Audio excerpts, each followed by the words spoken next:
15 شعبان کا روزہ تو کسی صحیح حدیث سے ثابت نہیں ہے، اس لیے اس کو تو چھوڑ دینا چاہیے اس کو، اور کیونکہ ضعیف حدیث سے بہرحال کسی عمل کا ثبوت نہیں ہوتا۔ 15 شعبان کے روزے کے بارے میں جو حدیث ہے وہ ضعیف ہے، تو اس سے عمل ثابت نہیں ہوتا، اور باقی کوئی مخصوص عبادت نہیں ہے۔ اور 15 شعبان میں بہت اختلاف ہے علماء کا کہ شعبان المعظم کا مہینہ وہ مہینہ ہے کہ جس میں نبی پاک صلی اللہ تعالیٰ علیہ وآلہ وسلم رمضان المبارک کے بعد سب سے زیادہ روزے رکھا کرتے تھے۔ بعض میں یہ ہے کہ آپ اکثر روزے یعنی شعبان کے اکثر دنوں کے روزے رکھتے تھے یعنی بکثرت، اور بعض میں یہی کہ پورا شعبان ہی روزے رکھ لیا کرتے تھے۔ یہ مختلف روایات موجود ہیں۔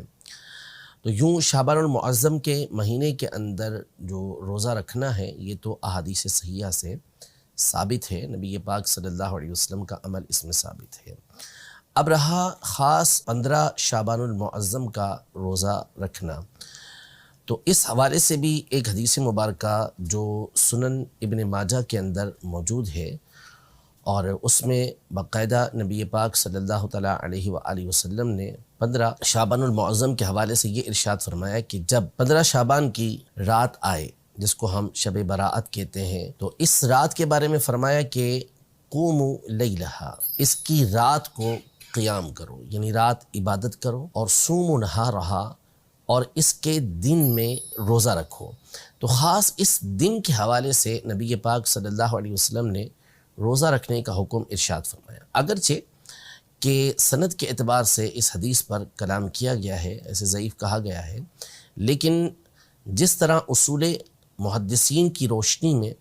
اس حدیث کو ضعیف قرار دیا گیا ہے، یوں ہی محدثین کے اصول کی روشنی میں یہ بات بھی بالکل واضح ہے کہ فضائل اعمال کے اندر جہاں پر کسی عمل کی فضیلت آئی ہو، ترغیب دی گئی ہو، تو اس میں ضعیف حدیث پر عمل کرنا یہ بالکل جائز اور مستحب کام ہوتا ہے۔ تو نبی پاک صلی اللہ تعالیٰ علیہ وآلہ وسلم کی اس حدیث مبارکہ کی روشنی میں خاص 15 شعبان کا روزہ رکھنے کا حکم بھی ہوا، اور اس رات قیام کرنے کا یعنی عبادت کرنے کا بھی حکم ہوا، اور ویسے بھی دیگر احادیث طیبہ جو صحیح ستہ کے اندر موجود ہیں، صحیح حدیثیں ہیں، اس میں یہ مذکور ہے کہ نبی پاک صلی اللہ تعالیٰ علیہ وآلہ وسلم شعبان کے اکثر دنوں کے روزے رکھا کرتے تھے۔ اور جب آپ سے اس بارے میں پوچھا گیا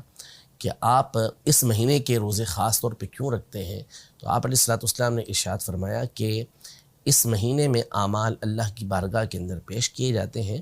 اور میں چاہتا ہوں کہ جب میرا عمل اللہ کی بارگاہ میں پیش ہو تو میں روزے سے ہوں۔ تو ظاہر ہے کہ 15 شعبان تو بالخصوص وہ رات ہے جس کے بارے میں اقوال موجود ہیں کہ اس رات اللہ پاک کی بارگاہ میں اعمال پیش کیے جاتے ہیں، تو کیوں نہ یہ رات اللہ پاک کی عبادت میں گزاری جائے اور اس کا دن روزہ رکھتے ہوئے